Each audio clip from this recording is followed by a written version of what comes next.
Hello students, मैं रवि रंजन आप लोगों का स्वागत करता हूं मैग्नेट बेंस हिंदी मीडियम में। तो आज हम स्टार्ट करने वाले एक न्यू टॉपिक जिसका नाम है द्विघातीय समीकरण। तो हम इसको देखेंगे द्विघातीय समीकरण होता क्या है, ये मोस्ट इंपॉर्टेंट टॉपिक है, तो आपको बिल्कुल साथ में बने रहना पड़ेगा। ठीक है, तो हम स्टार्ट करते हैं द्विघातीय समीकरण और इसमें देखते हैं सबसे मोस्ट इंपॉर्टेंट हमें पढ़ना क्या क्या है। तो सबसे पहले हम देखेंगे द्विघातीय समीकरण की भूमिका, भाई ये होता क्या है, इसके बारे में पूरा देखेंगे। सबसे पहले इसका इंट्रोडक्शन करेंगे, भाई होता क्या है ये, ठीक है।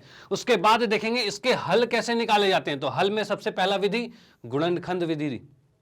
पहले हम देखेंगे गुणनखंड विधि को, जो कि हमने 9वीं क्लास में पढ़ रखा, लेकिन इसको दोबारा से रिवाइज करेंगे, उसकी कोई दिक्कत वाली बात नहीं है, ठीक है। उसके बाद है पूर्ण वर्ग विधि, ये कुछ नया है, इसके बारे में भी देखेंगे, ठीक है। उसके बाद आता है द्विघातीय सूत्र, इससे भी हम इसके हल निकालेंगे। और उसके बाद फाइनली आएगा इसके मूल की प्रकृति, भाई इसके रूट जो निकल रहे हैं वो किस टाइप के हैं, ठीक है, वो भी देखेंगे हम। तो ये मेन टॉपिक है जिसको हमें इस चैप्टर में स्टडी करना है, ठीक है। तो अब हम स्टार्ट करते हैं सबसे पहले इसकी भूमिका के बारे में। तो हम आते हैं नेक्स्ट में, जैसे कि आपको दिख रहा है पहले मैंने लिखा हुआ है द्विघातीय बहुपद। तो पहले हमें ये पता होना चाहिए द्विघातीय बहुपद क्या होता है। तो बहुपद को हमने 9वीं क्लास में पढ़ा हुआ है कि बहुपद क्या होता है, लेकिन उसमें भी क्या है द्विघातीय बहुपद। तो हम यहाँ देख रहे हैं, मैं लिख देता हूँ बहुपद क्या है, 2x² प्लस में 3x प्लस में 5, ये एक बहुपद है, ठीक है। इसमें बहुपद क्या, बहुपद है द्विघातीय का मतलब क्या है, जिसकी घात 2 होती है। जिस भी बहुपद में चर की घात 2 होती है उसे द्विघातीय बहुपद कहते हैं। तो हम यहां देख सकते हैं ये x चर है, इसकी घात 2 है, इसकी अधिकतम घात 2 है, 2 से ज्यादा नहीं होना चाहिए, ठीक है। अधिकतम घात 2 है, इसका मतलब ये क्या होगा, द्विघातीय बहुपद होगा, ठीक है भाई, बहुत अच्छी बात है। उसके बाद हमें देखना है द्विघातीय समीकरण क्या होता है। तो यहां सबसे पहले देखेंगे समीकरण। समीकरण का मतलब होता है जिसके समान में कुछ आ जाए, मतलब इसी के बराबर में अगर मैं 0 कर दूं, इसके 0 के बराबर में इसको कर दूं, जैसे ही किसी भी बहुपद में उसके बराबर 0 कर दिया जाए तो वो क्या हो जाएगा, एक समीकरण बन जाएगा, ठीक है। तो हम क्या करेंगे, इसको समान में रख दिया है, किसके समान, 0 के समान रख दिया। तो अब इसे कहेंगे क्या, कि ये द्विघातीय समीकरण बन गया है, ठीक है, द्विघातीय समीकरण बन गया है। तो हम यहां देख सकते हैं बिल्कुल सही, द्विघातीय समीकरण बन गया है। अब इसमें देखो द्विघातीय समीकरण की कंडीशन क्या होती है, ठीक है। उससे पहले इसमें क्या है, द्विघातीय समीकरण का मानक रूप। पहले इसका मानक रूप लिख लेते हैं कि मानक रूप कैसा है इसका। तो मानक रूप में देखोगे, देखो इसमें क्या है, ये x² होना जरूरी है, कंपल्सरी, बाकी ये x है। इसके साथ मैं कहूं, इसके साथ कोई भी अचर संख्या हो सकती है, जैसे कि मैंने मान लिया a है, ठीक है। इसके साथ भी कोई अचर संख्या हो सकती है, मान लो मैंने मान लिया b है, और ये तो अचर है ही, तो इसको c मान लिया, तो ये मैंने प्लस में लिख दिया। ऐसा नहीं कि प्लस में रहेगा, या प्लस माइनस कुछ भी हो सकता है, ठीक है। मैंने नॉर्मली लिखा हुआ है, इसका जो मानक रूप जनरली इसको ऐसे लिखा जाता है, ठीक है। जनरली ऐसे लिखेंगे तो इसके बराबर में 0 लिख दिया, ठीक है। तो अभी हमने इसकी मोस्ट इंपॉर्टेंट कंडीशन क्या कही थी, कि द्विघातीय है तो 2 घात होना जरूरी है, यानी कि अगर a का मान 0 हो जाता है तो क्या ये x² बचेगा, बेचारा नहीं बचेगा।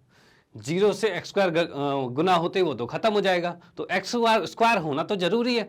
तो यहां पर हम कहेंगे द्विघातीय समीकरण के लिए a का मान 0 नहीं हो सकता।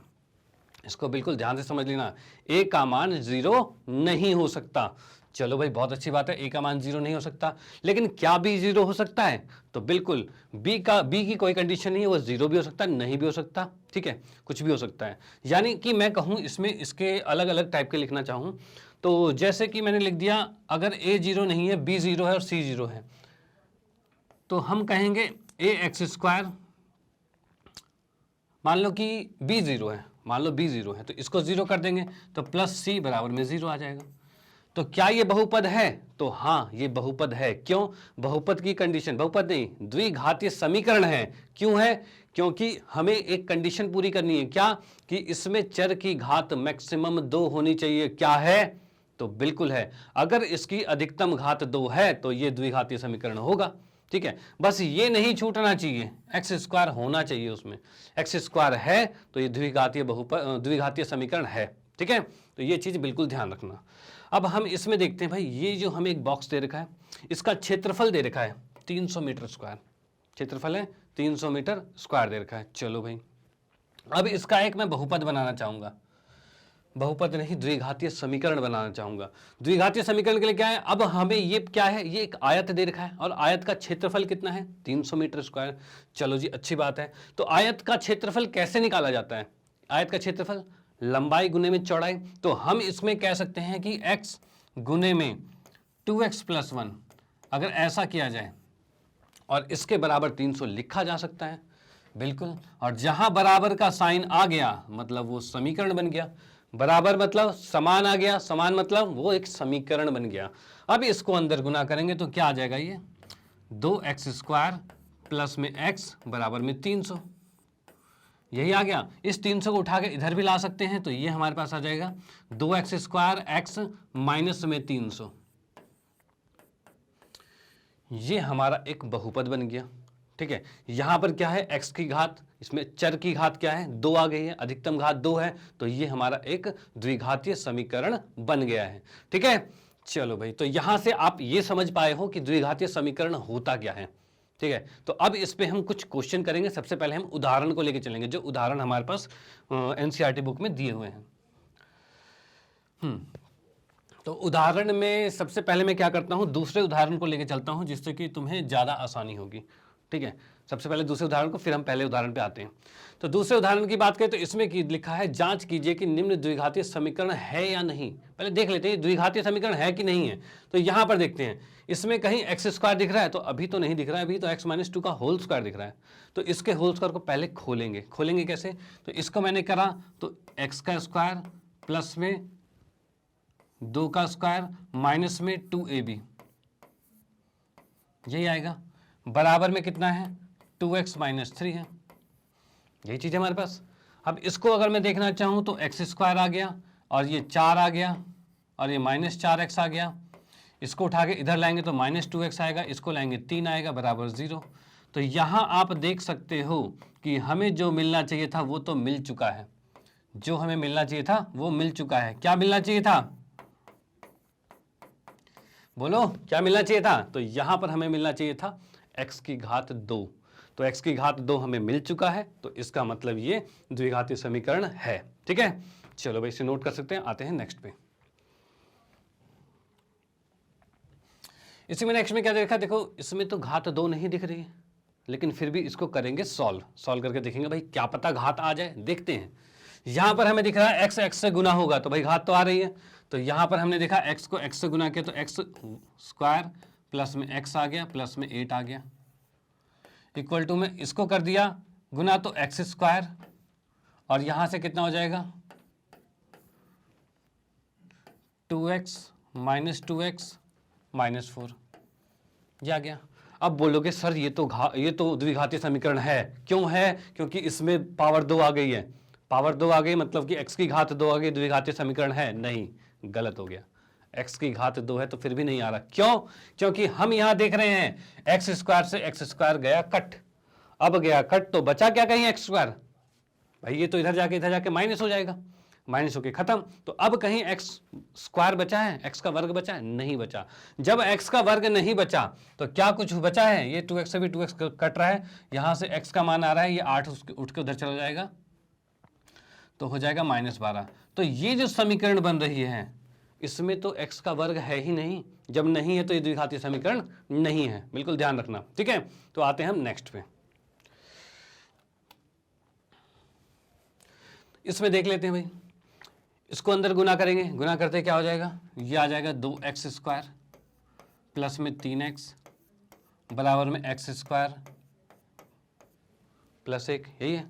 इस x² को उठा के इधर लाएंगे, इधर लाते ही क्या हो जाएगा 2x² माइनस x² प्लस में 3x बराबर में 1। 2x² में से एक x² गया, सिर्फ x² बचा, प्लस में 3x है और ये इधर आके -1 आ जाएगा बराबर में 0, ये चीज आ गई। क्या ये द्विघातीय समीकरण है, तो बिल्कुल है, क्यों, क्योंकि x का वर्ग हमें मिल गया है। ठीक है, चलो भाई इसे नोट कर सकते हो, आते हैं हम नेक्स्ट क्वेश्चन पे।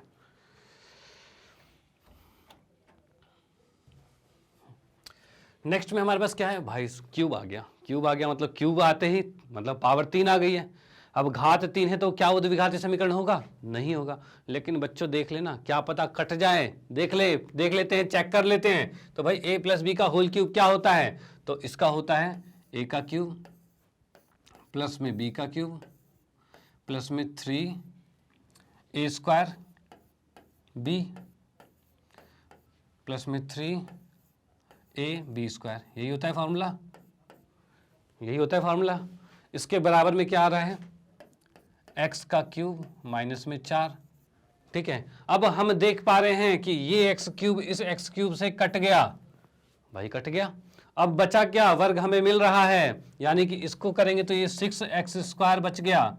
ठीक है, प्लस में इसको करेंगे तो 2 दूनी 4 तिया 12, 12x आ गया है। और ये 2 दूनी 4 दूनी 8 है, और 4 से उधर से भी आएगा तो 12 हो जाएगा, मतलब प्लस 12 आ गया। अब बोलो क्या ये द्विघाती समीकरण है? तो ये बिल्कुल है द्विघाती समीकरण। क्यों भाई?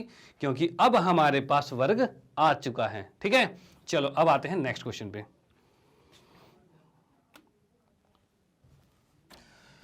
नेक्स्ट पे देखेंगे, जांच कीजिए कि क्या निम्न द्विघाती के समीकरण है। अच्छा, ये दूसरी प्रश्नावली आ गई, हमें अब पहला एग्जाम्पल भी करना है। चलो भाई, एग्जाम्पल उदाहरण पहले वाले की बात करते हैं। तो हमने पहले अभी क्या सीख लिया कि कौन सी चीज द्विघाती समीकरण होती है और कौन सी नहीं होती है। ठीक है, अब आते हैं हम पहले क्वेश्चन पे। इसमें क्या लिखा हुआ है? जॉन और जीवांत दोनों के पास कुल मिलाकर 45 कंचे हैं। कंचे खेलते हैं ना, वो कंचे, इन पे क्या है? जॉन और जीवांत दोनों के पास मिला के 45 हैं। ठीक है, दोनों 5-5 कंचे खो देते हैं। अब उनके पास कंचों की संख्या का गुणनफल 124 है। चलो भाई, जो जो दिया हुआ वो लिखते हैं। पहले इसमें देखते हैं जॉन को मैंने जे लिख लिया। जॉन के पास कंचे हैं, मान लो x हैं। ठीक है, अब जॉन के पास x हैं तो जीवांत के पास कितने होंगे? तो जीवांत की बात करें तो अगर कुल 45 थे, 45 में से x अगर जॉन के पास है तो इसके पास जीवांत के पास कितने बचेंगे? तो 45 माइनस x बचेंगे, यही होगा। चलो भाई, अब इसने कहा है कि दोनों 5-5 कंचे खो देते हैं, तो यहां पर लिखूंगा मैं 5 और ये कंचे हैं।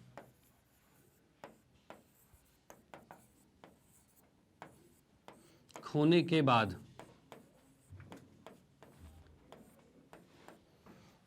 5 कंचे खोने के बाद, अब 5 कंचे खोने के बाद जीवांत के पास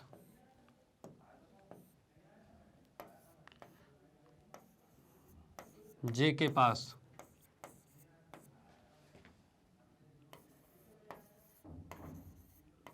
कुल कंचे। अब देखो, जीवांत के पास, जे के पास पहले x था, अब भाई 5 कंचे उसके खो गए हैं, तो खो गए तो 5 कम हो जाएगा, यानी अब आ गया उसके पास x माइनस 5। ठीक है, अब हम बात करें 5 कंचे खोने के बाद जीवांत के पास कितने हैं। ये तो जॉन था पहला वाला, दूसरे जीवांत की बात करते हैं, इसके पास कितने होंगे। तो इसके बाद पहले तो 45 माइनस एक्स था, और अब 5 खो गए उसके। 5 खोने का मतलब क्या है? 45 माइनस एक्स माइनस 5, यानी हम इसको कह सकते हैं 40 माइनस एक्स होगा, यही होगा। ठीक है, अब क्वेश्चन में कहा गया है कि इन दोनों 5 कंचे खो देते हैं और अब उनके कंचों का गुणनफल 124 है। अब उनके कंचों का गुणनफल 124, मतलब ये जो दोनों आए हैं इसका गुणनफल निकालेंगे। गुणनफल कैसे निकाल रहे हैं?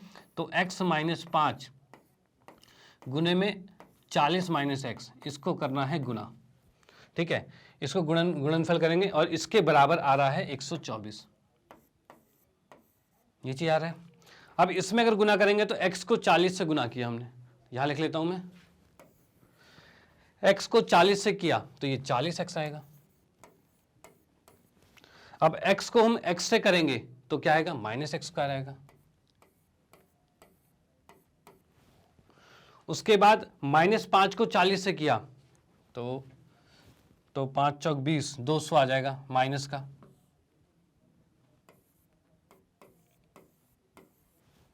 ठीक है, इसको क्या 200 आ गया। माइनस 5 को x से किया तो कितना हो जाएगा? प्लस 5x आएगा। और बराबर में कितना है हमारे पास? बराबर में है 124। ठीक है भाई, अब इसमें हम देख सकते हैं क्या हमें एक्स स्क्वायर का वर्ग दिख रहा है? तो बिल्कुल दिख रहा है। जब अगर एक्स स्क्वायर का वर्ग, एक्स का वर्ग दिख रहा है, जब एक्स का वर्ग दिख रहा है तो इसका मतलब क्या हो गया? वो वो हमारा द्विघातीय समीकरण हो गया। यानी हम इसको अब डायरेक्टली लिख देते हैं कि माइनस एक्स स्क्वायर, अब 5 और 40 45x हो गया, और ये इस साइड आ जाएगा तो आ जाएगा 324। अब हम यहाँ देख पा रहे हैं कि ये जो समीकरण बन के हमारे सामने आई है वो क्या है, द्विघातीय समीकरण है। तो इसने बोला था निम्न स्थितियों में गणितीय रूप से व्यक्त कीजिए। गणितीय रूप मतलब ये हमारा गणितीय रूप है, ठीक है, यानी समीकरण में हमने इसको दिखा दिया है, ठीक है। मतलब आंसर नहीं निकालना, बस गणितीय रूप में दर्शाना है। फिलहाल आंसर भी निकालेंगे लेकिन वो आगे की एक्सरसाइज में निकालेंगे, ठीक है। चलो भाई इसको नोट कर लीजिए, हम आते हैं नेक्स्ट क्वेश्चन पे। हाँ भाई, तो ये क्या कह रखा है, एक कुटीर उद्योग है, एक दिन में कुछ खिलौनों का निर्माण करता है। भाई एक दिन में कुछ खिलौने निर्माण कर रहा है। चलो भाई लिख देता हूं, एक दिन में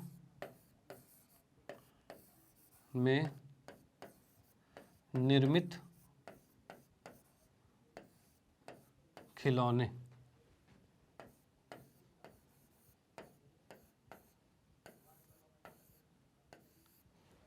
मान लिया मैंने x है। चलो ठीक है, प्रत्येक खिलौने का मूल्य जो है, इनका जो प्रत्येक खिलौने का जो मूल्य है वो कितना है, 55 में से एक दिन के निर्माण किए गए खिलौनों की संख्या को घटाने से प्राप्त संख्या के बराबर है। यानी मैं कहूं एक खिलौने का मूल्य, और ये आ रहा है हमारा रुपए में है, ठीक है। एक खिलौने का मूल्य कितना है, तो 55 में से जितना एक दिन में निर्माण हो रहा है ना, एक दिन में कितना हो रहा था, x हो रहा था। एक दिन में भाई उसने x खिलौने बनाए, हमने मान लिया था x, ठीक है। अब इसने कहा है कि इसका जो मूल्य है वो 55 में से अगर एक दिन के निर्माण को घटा दिया जाए, मतलब 55 घटा में x, यही आ जाएगा, ठीक है। चलो भाई बराबर है किसी एक दिन कुल निर्माण लागत 750 हो रही है। अब निर्माण लागत कैसे होगी, अब जैसे कि मान लो आपके पास एक पेन है, ठीक है, और वो पेन है 10 रुपए का, आपने खरीदे हैं 5 पेन, कितने रुपए के हो गए, तो भाई कहोगे 5 पेन है 10 रुपए का, तो 5 दाएं 50 हो गया। यानी हम क्या कर रहे हैं, कुल मूल्य निकालने के लिए भाई पेन की संख्या और उसका रेट आपस में गुना कर देते हैं, यही होता है। तो यहां भी वही चीज करेंगे हम कि हाँ भाई x इसने खिलौने खरीदे हैं और उसका मूल्य ये है। अगर मैं कहूं कुल मूल्य निकालना है तो इन दोनों को गुना करना पड़ेगा। तो यहां पर हम कहेंगे कुल निर्माण लागत, कुल निर्माण लागत कितना हो रहा है, तो ये हमें दे रखा है 750 रुपए, 750 रुपए है, ठीक है।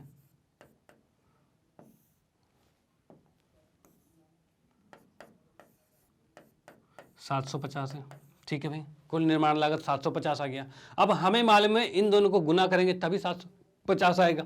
तो हम कह सकते हैं x 55 माइनस में x बराबर में 750। अब इसको हमने अंदर गुना किया, अंदर गुना करते क्या आ रहा है, 55x माइनस में x स्क्वायर बराबर में 750। तो क्या ये द्विघातीय समीकरण बन गया, तो जी बिल्कुल बन गया। इसको उठा के मैं उस साइड लेके जाता हूं तो क्या हो जाएगा, एक्स स्क्वायर को इधर लेके जाएंगे तो क्या हो जाएगा, एक्स स्क्वायर बचेगा, 55x को उधर लाएंगे तो इधर प्लस का उधर जाके माइनस का हो जाएगा, माइनस 55x हो गया। और इस साइड तो ये प्लस में था तो ये आ गया हमारा 750। अब जीरो तो इस साइड बच गया, लेकिन जीरो को हम इधर भी लिख सकते हैं उधर भी लिख सकते हैं, कोई दिक्कत वाली बात नहीं है। तो हम इधर लिख देते हैं, ये आ गया। तो यहां से हम क्या कह सकते हैं कि हमने इस जो भी सिचुएशन दे रखी थी उसको हमने एक मैथ्स के समीकरण के अनुसार दर्शा दिया है, ठीक है। तो ये कौन सी समीकरण है, द्विघातीय समीकरण के अनुसार दर्शा दिया है। अब इसको निकालना, इसमें x का मान निकालना आसान हो जाएगा और x के मान को निकालना हम सीखेंगे आगे की एक्सरसाइज में। पहली एक्सरसाइज में बस यही है कि हमें समीकरण तक पहुंचना है। भाई समीकरण बनाना तो पहले आ जाए, तभी तो हम उसके आंसर को निकाल पाएंगे, ठीक है। तो यहां पर ये हमारे एग्जाम्पल खत्म होते हैं।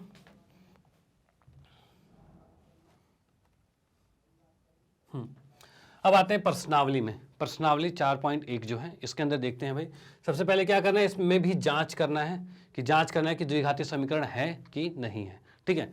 तो सबसे पहले हम देखेंगे इसके अंदर यहाँ पे इसमें भी a प्लस बी का होल स्क्वायर लिखा हुआ है, तो यानी कि इसको अगर खोलते हैं तो x का स्क्वायर प्लस में 1 का स्क्वायर प्लस में 2x और गुने में 1 बराबर में इधर करेंगे तो ये गुना हो जाएगा, ये आ रहा है हमारे पास 2x माइनस में 6।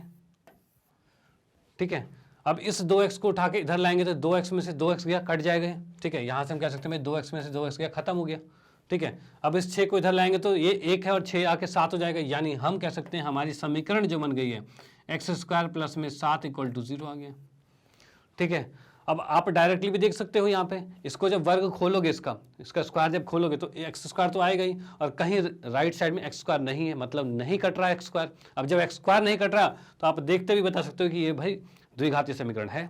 ठीक है, चलो बाकी नोट कर लो इसे, आते हैं नेक्स्ट क्वेश्चन पे।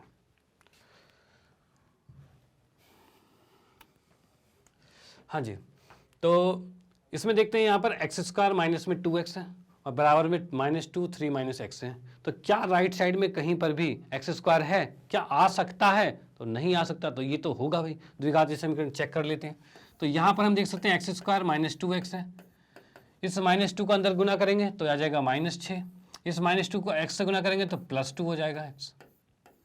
ठीक है, ये चीज़ हो गया। अब इसको मैं उठा के इस साइड ला सकता हूँ, तो ये तो हमारा द्विघातीय समीकरण बन चुका है।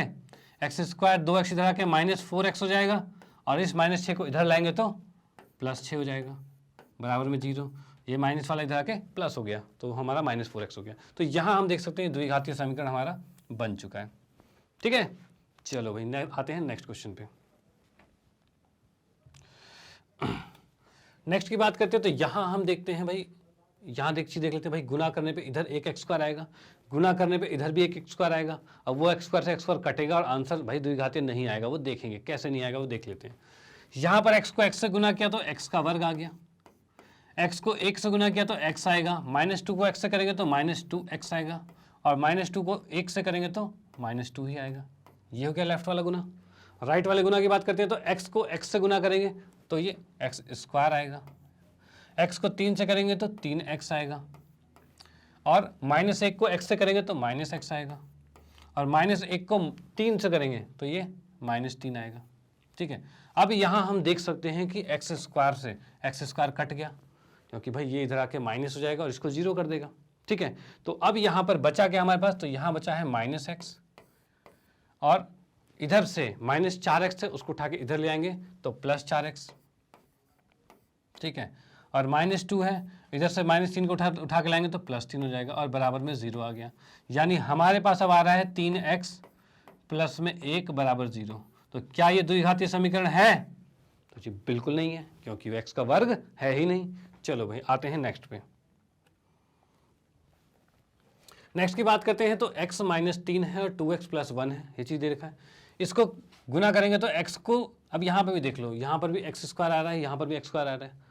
फिर सोचेंगे भाई क्या पता कट जाए, लेकिन नहीं, देखेंगे चेक करते हैं। ठीक है, क्योंकि यहाँ 2x स्क्वायर आएगा, वहाँ सिर्फ x स्क्वायर आएगा, तो देख लेते हैं। x को जब इससे गुना किया तो 2x स्क्वायर आ गया और x को जब 1 से गुना किया तो x आ गया, -3 को 2x से गुना किया तो -6x आ गया और -3 को जब 1 से गुना किया तो -3 आ गया बराबर में x को x से गुना करेंगे तो कितना हो जाएगा, x का वर्ग आ जाएगा और x को 5 से गुना करेंगे तो 5x आ जाएगा। अब यहाँ पर हम देख सकते हैं राइट वाले को उठा के लेफ्ट में ले आते हैं, लेफ्ट में लाते एक्स स्क्वायर जब 2x स्क्वायर में घटेगा, ये चीज़ है। यहाँ x में से 5x 6x गया तो -5x बचा और ये 5x प्लस का इधर आके -5x होगा और -3 बराबर में 0, ये चीज़ आ रहा है। ठीक है, अब यहाँ 2x स्क्वायर में से x स्क्वायर गया, सिर्फ x स्क्वायर बचा, यहाँ पे -10x है, -3 बराबर में 0, ये चीज़ आ गई हमारे पास। तो क्या ये द्विघातीय समीकरण है? तो जी भाई बिल्कुल है, क्योंकि हमें x वर्ग मिल चुका है। चलो भाई ठीक है, आप नोट कर सकते हो। आते हैं हम नेक्स्ट क्वेश्चन पे।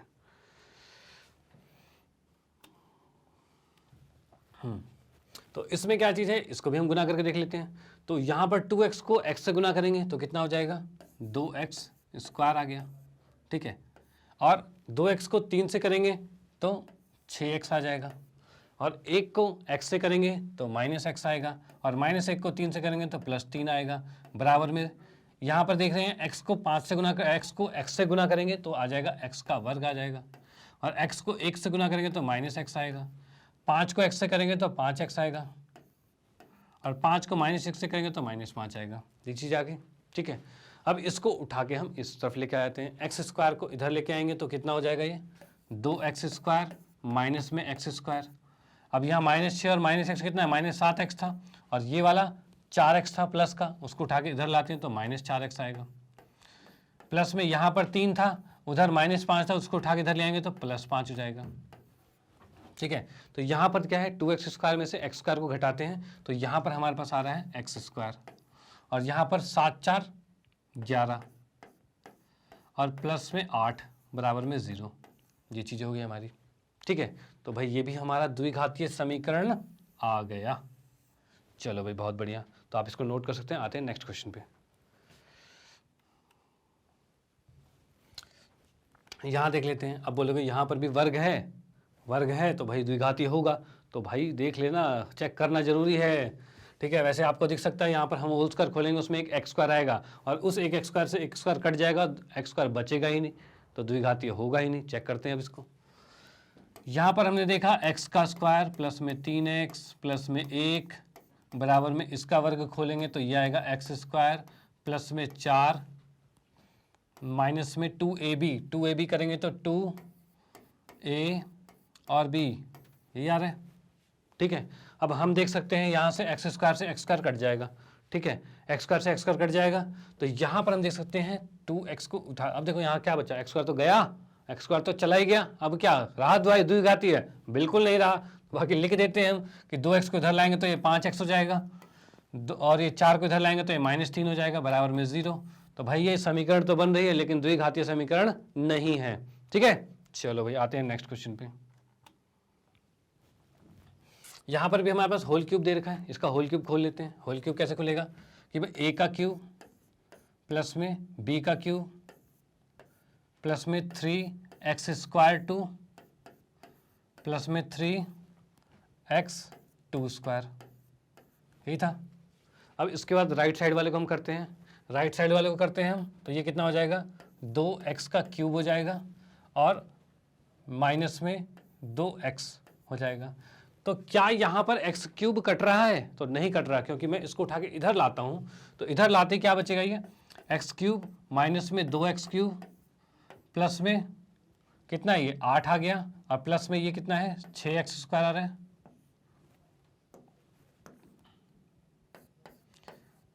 6x² हो रहा है, और यहाँ पर कितना है, ये 2 दूनी 4 या 12x हो रहा है, और ये इधर से आके प्लस में 2x हो रहा है। क्या हमारा x³ खत्म हुआ, नहीं हुआ। यहाँ पर हम देख सकते हैं कि x³ बन गया है, प्लस में 6x² है, प्लस में 14x है, और प्लस में 8 है। तो यहाँ हम देख सकते हैं ये आ गया क्यूब, और इस क्यूब ने कर दिया मामला खराब, और यहाँ पर द्विघातीय समीकरण नहीं है, ठीक है। चलो ठीक है, अब इसको आप नोट कर सकते हो। आते हैं हम नेक्स्ट क्वेश्चन पे। तो नेक्स्ट क्वेश्चन में देखते हैं हम। नेक्स्ट क्वेश्चन में क्या दे रखा है, फिर से x³ आ गया है, और यहाँ पर भी क्यूब है। तो भाई देख लेना, क्यूब कट जाना चाहिए, हमें सिर्फ x² चाहिए, का मतलब मैक्सिमम घात कितनी, 2 चाहिए हमें, ठीक है। तो यहाँ पर हम इसको सॉल्व करते हैं, तो यहाँ आ रहा है x का क्यूब माइनस में 4x² माइनस में x प्लस में 1, यही चीज़ है।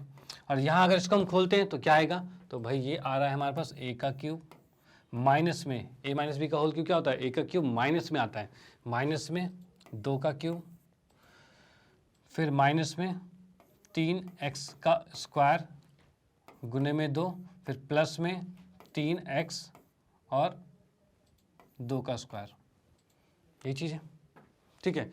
अब इसमें हम देख सकते हैं x³ से x³ कट गया, और बाकी स्क्वायर वाले को एक तरफ कर देते हैं। भाई ये 3 दूनी 6x² है, उसको उठा के इधर लाते हैं, तो ये 6x² माइनस का था, इधर आके प्लस का हो जाएगा, और -4x² तो है ही, और ये -x है, उधर कितना है 2 दूनी 4 या 12x है, 12x को उठा के इधर ले आते हैं तो -12x हो जाएगा, ठीक है। और यहाँ पर क्या है 2 दूनी 4 दूनी 8 है, 8 को उठा के इधर ले आते हैं तो ये हो जाएगा 9।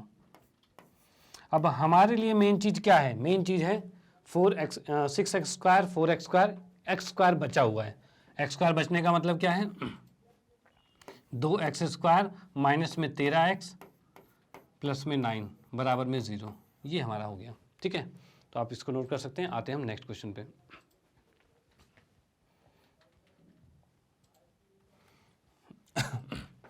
अब इसमें देख सकते हैं क्या दे रखा है, निम्न स्थितियों में द्विघातीय समीकरण के रूप में निरूपित कीजिए। मतलब द्विघातीय समीकरण बनाना है बस। ठीक है, हल नहीं निकालना, द्विघातीय समीकरण बनाना है बस। ठीक है, तो चलो भाई इसमें देखते हैं क्या क्या चीज़ें। एक आयत भूखंड है जिसका क्षेत्रफल 528 है। मतलब मैं बनाऊं तो एक आयत यहां पर बना दिया मैंने, जिसका क्षेत्रफल दे रखा है 528 मीटर स्क्वायर। चलो भाई, क्षेत्र की लंबाई जो है चौड़ाई के दुगने से एक अधिक है। जो लंबाई है अगर चौड़ाई को मैंने x माना है, चौड़ाई को x माना है, तो लंबाई जो है वो चौड़ाई के दुगने से एक अधिक है। देखो बच्चों क्वेश्चन है वो पढ़ो, कह क्या रहा है वो, ये कह रहा है कि लंबाई जो है चौड़ाई के दुगने से एक अधिक है। तो लंबाई जो है वो चौड़ाई के दुगना मैंने कर दिया और उससे एक अधिक बना दिया, तो ये आ गया हमारे पास। अब इसने कहा है कि भाई इसका समीकरण बनाना है, मतलब हमें भूखंड की लंबाई चौड़ाई ज्ञात करनी है। ज्ञात करने के लिए समीकरण बनानी है, तो उसके लिए क्या करेंगे, हम इन दोनों को गुना कर देंगे, क्योंकि हमें मालूम है इसका क्षेत्रफल कैसे निकाला जाता है। तो लंबाई गुने चौड़ाई यानी कि x 2x प्लस में 1 बराबर में 528। इसको अंदर गुना करेंगे तो गुना करते क्या आ रहा है, 2x का स्क्वायर प्लस में x बराबर में 528। तो ये हमारा द्विघातीय समीकरण बन गया।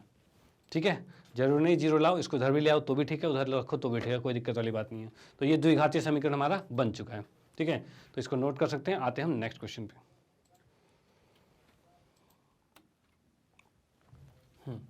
तो इसमें देख सकते हैं दो क्रमागत धनात्मक पूर्णांकों का गुणनफल 306 है। भाई दो क्रमागत का मतलब क्या होता है, क्रमागत का मतलब होता है क्रम के अनुसार, एक के बाद एक। ठीक है ना, एक के बाद एक, यानी कि हम कहेंगे धनात्मक पूर्णांक है मतलब पॉजिटिव इंटीजर, यानी कि पहला अगर x है तो उसके अगला क्या होगा, जैसे पहले 5 है तो उसके बाद 6 होगा, 8 है तो उसके बाद 9 होगा। तो ऐसे अगर x है तो x में भी एक जुड़ जाएगा। तो इसने क्या कहा है, दो क्रमागत धनात्मक पूर्णांकों का गुणनफल मतलब पहला अगर x है और दूसरा x प्लस 1 है, तो इनका गुणनफल जो है वो कितना है, 306। ठीक है, अब इसको हम गुना करेंगे, गुना करते हैं क्या हो जाएगा, ये x का स्क्वायर प्लस में x बराबर में 306 ये आ गया। अब इस 306 को हम इधर लाके रख सकते हैं, x का वर्ग प्लस में x माइनस में 306 बराबर में 0। ठीक है, तो ये हमारी समीकरण बन गई। ओके, चलो भाई आते हैं हम नेक्स्ट क्वेश्चन पे।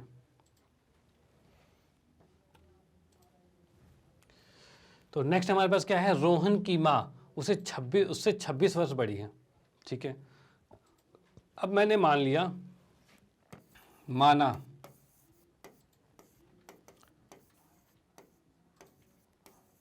रोहन की आयु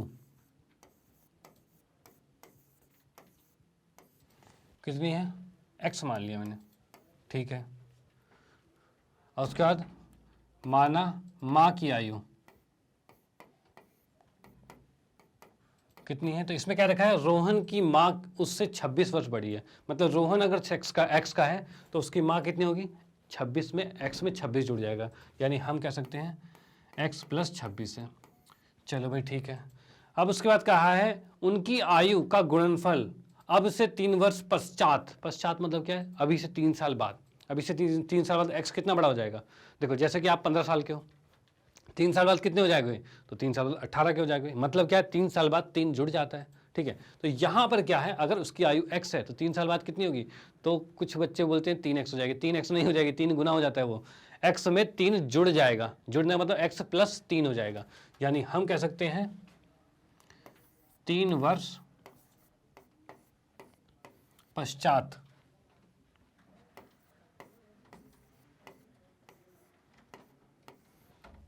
ठीक है, इसको ऐसे लिखते हैं,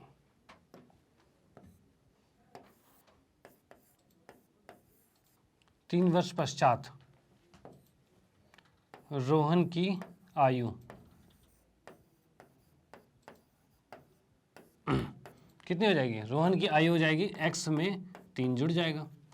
अगर मैं कहूं 3 वर्ष पश्चात इसके माँ की आयु कितनी हो जाएगी? तो माँ की आयु पहले x + 26 थी और अब कितनी हो जाएगी? x + 26 और +3 होगी, यानी हम कह सकते हैं ये हो जाएगी x + 29 हो जाएगी। ठीक है भाई।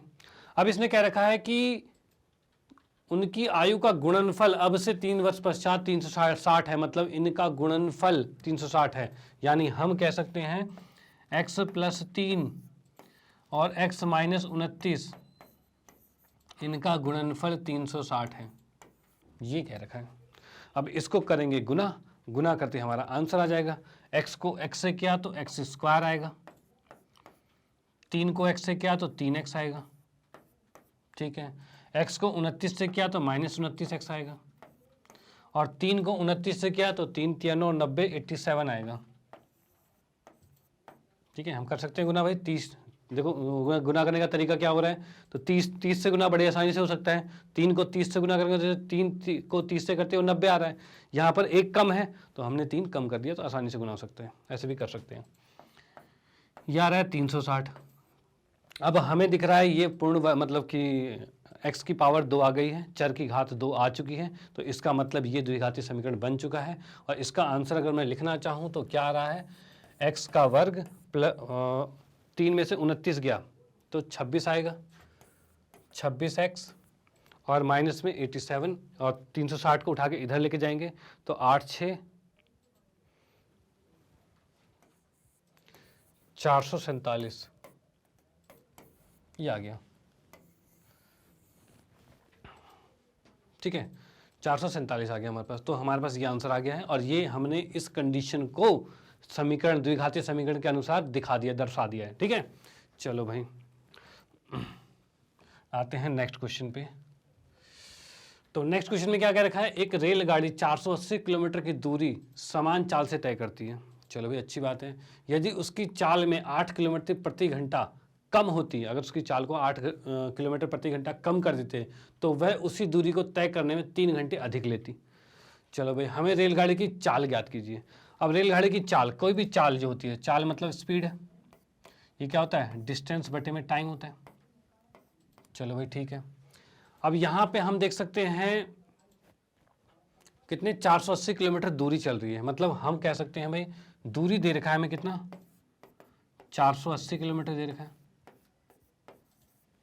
ठीक है, चलो भाई, तो यहाँ हम कह सकते हैं कि स्पीड जो आ रहा है वो आ रहा है 480 आ रहा है, और टाइम t लग रहा है। ये तो पहली कंडीशन थी। ठीक है, अब इसने कहा है कि यदि उसकी चाल 8 किलोमीटर कम कर दी जाए। कम करने का मतलब क्या है, अगर यही मैं इसको क्या करता हूँ, टाइम के अकॉर्डिंग लिख लेता हूँ।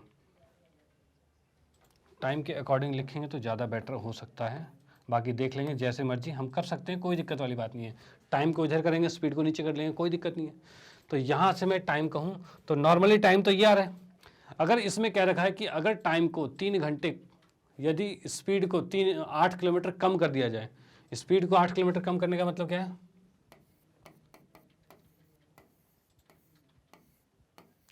स्पीड को 8 किलोमीटर कम कर दिया। मैं स्पीड को ऐसे लिख लेता हूँ, कन्फ्यूजन हो जाएगी, वैसे इस तरह से लिख देता हूँ तो ये आ जाए, तो वह उसी दूरी को तय करने में 3 घंटे अधिक लेती है। 3 घंटे अधिक लेने का मतलब, अगर स्पीड कम करोगे तो भाई ज़्यादा टाइम तो लगेगा ही। तो टाइम कितना लग रहा है, तो टाइम ज़्यादा लग रहा है, कितना, 3 घंटे ज़्यादा लग रहा है। ठीक है, तो अब इसने कहा है हमें रेलगाड़ी की चाल ज्ञात करनी है। चाल मतलब s निकालना है। ठीक है, तो यहाँ से t का मान ये था और यहाँ से ये चीज़ आ रखा है, तो इन दोनों समीकरण को लिखेंगे। पहला समीकरण ये है और दूसरा समीकरण ये है। ठीक है ना, तो यहाँ पर लिख सकते हैं समीकरण 1 और 2 के अनुसार, इन दोनों के अनुसार क्या होगा, t के मान को उठा के हम यहाँ रख देते हैं। यहाँ रखते क्या हो जाएगा, यह आ जाएगा हमारा 480 बटे में स्पीड प्लस में 3 बराबर में 480 बटे में स्पीड माइनस में 8, यही होगा। ठीक है, अब इसको अगर मैं एलसीएम लेना चाहूँ तो यहाँ से ये इससे गुना हो जाएगा, यानी हम इसको लिख सकते हैं, नीचे s आ जाएगा और ये आ जाएगा 480 प्लस में 3s बराबर में 480 s माइनस में 8, यही होगा। अब ये होगा आपस में ये हो सकता है गुणन, ठीक है ना, ये दोनों आपस में गुणा हो जाएगा, ऐसे क्रॉस मल्टीप्लाई हो जाएगा। तो यहाँ पर हम देखते हैं इसके अंदर, तो इसको जब इससे गुना करेंगे तो यहाँ पर कितना आ रहा है, ये 480 प्लस में 3s गुने में s माइनस 8 ये आ रहा है, और बराबर में ये इससे गुना होगा तो कितना हो जाएगा, ये आ जाएगा 480x, ये आ गया हमारे पास। जरूरी नहीं x और y हो, s भी चल सकता है, कोई दिक्कत वाली बात नहीं है, ठीक है। इसको जब अंदर गुना करेंगे तो 480 को s से करेंगे तो 480 s आएगा, और 3x को करेंगे, s को करेंगे तो कितना आएगा, 3s का वर्ग आ जाएगा। अब 480 को 8 से करेंगे तो कितना होगा, 8 8 64 और 8 चौक 32 38, ये आ जाएगा। और 3s को जब 8 से करेंगे तो कितना हो जाएगा, 8 3 24 s आ गया, बराबर में ये कितना आ रहा है, 480 s है, ठीक है, ये चीज़ आ गई है। अब हम यहाँ देख सकते हैं 480 से 480 कट गए, अब हमारे पास एक ये बन गया, द्विघातीय समीकरण बन चुकी है, बन के तैयार हो चुकी है। क्या है, 3s² माइनस में 24s और माइनस में 384 बराबर में 0। ये हमारी द्विघातीय समीकरण बन के तैयार हो चुकी है, ठीक है। तो यहाँ हमने क्या किया, पहले जो जो कंडीशन थी वो पढ़ी। क्या इसने कहा था भाई, देखो जैसे इसमें स्पीड, डिस्टेंस, टाइम, दूरी, चाल का के बारे में बात करते तो हम ये फॉर्मूला लिख लेंगे कि स्पीड जो होता है दूरी बटे में स्पीड जो होता है दूरी बटे में समय होती है, ठीक है, इतना हम लिख देंगे। उसके बाद जो दिया हुआ है उसके अकॉर्डिंग हमने दूरी दे रखी 480, उसको 480 रख दिया हमने। अब टाइम हमें दे रख, टाइम अगर मेन चीज़ इसमें कहा था चाल निकालना है, तो चाल को हमें बचाना पड़ेगा, इसलिए हमने उसको नीचे रख दिया। उसके बाद क्या चीज़ है, इसने एक और कंडीशन दी कि अगर हम चाल में 8 किलोमीटर प्रति घंटा कम करते हैं तो समय बढ़ जाएगा। समय तो बढ़ेगा ही भाई, धीरे चलाओगे तो ज़्यादा टाइम लगेगा ही लगेगा, तो ये हो जाएगा। अब हमने इसको उठा के इसके अंदर पुट किया यहाँ पे, और फिर यहाँ से हमने इसको समीकरण बनाई है, ठीक है। तो ये चीज़ आप बिल्कुल ध्यान से देख सकते हैं। ओके, तो आते हैं, अब इसको आप नोट कर सकते हैं।